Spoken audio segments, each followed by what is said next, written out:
My name is Dylan Thomas, and I am writing book 16. It is my memoir, From Misery to Ascension. And I have reflection questions after each chapter. And I give an example of my own. So, the question was, what parts of myself have I locked away out of fear they were unlovable? And how did I learn to see those parts as dangerous or unwanted? Go beyond the surface. Think about your sensitivity, voice, and emotional needs. What part of you was most rejected growing up?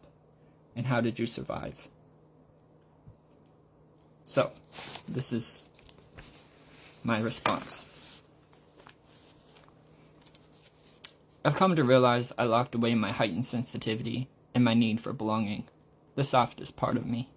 From a young age, I sensed the way I felt things deeply, and the way I craved real connection, rather than pointless small talk, which didn't fit into the world around me.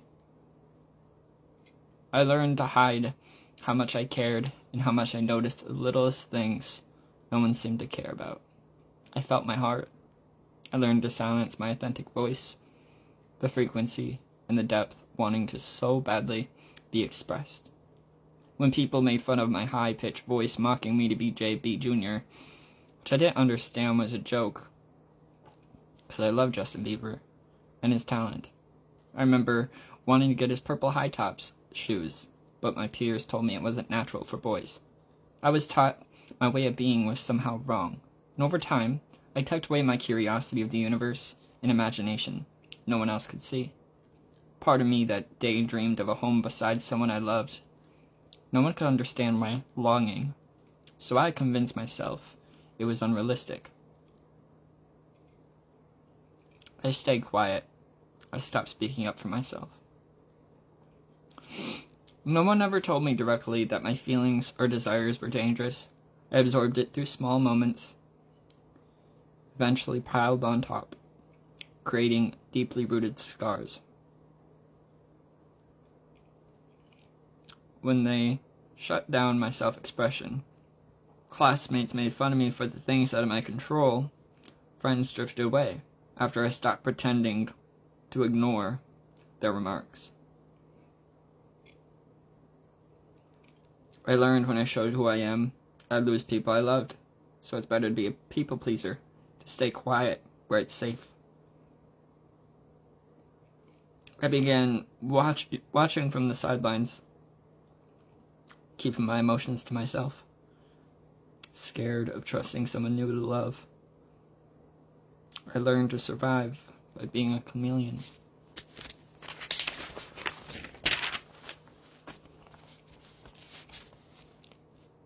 Like sitting down reading a book while others talked. Escaping into music to drown out my thoughts I wasn't allowed to speak about. My headphones became a shield, my home library a comfort hiding place. That's how I learned to protect myself from shame and rejection. Now, I began unlearning while beginning to see things differently. The very things I tried to hide are what makes me me. Why should I have to pack up everything I love just because someone else is moving in? My vulnerability isn't a weakness. It's my capacity for empathy, creativity, and dreamer mindset. My honesty may have pushed some people away, but it's also what will attract the people who want to be around, not those who intend to dim my inner light for their comfort. The parts of me that felt like an outsider is the same part that feels and observes this world, and perceptions others can't witness in a similarity. I'm learning today how to give myself small permissions to cry, to feel, to express, to speak my truth without holding back. My nervous system is safe when it knows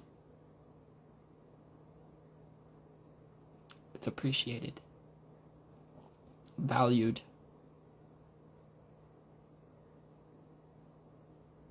and able to speak for itself.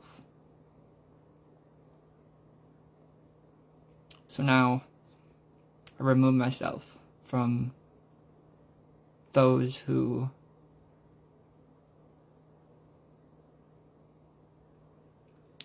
can't reach my capacity. I send them love and let them go. Because now I know that I don't need to fear rejection. Because I love me and everything I've yet to be. Rejection was built upon layers of wounds I didn't understand. But now as I self-reflect and recognize where I've gone wrong, where I thought was the right thing, but it was actually protection,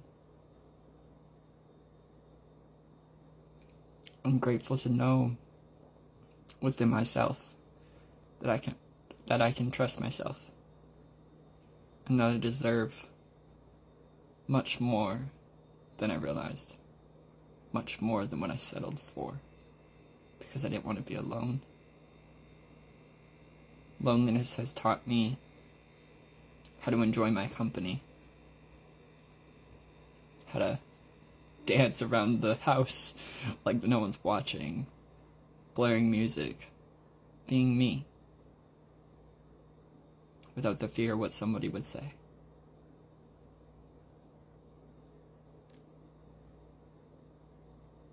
From misery to ascension, I've learned my lesson.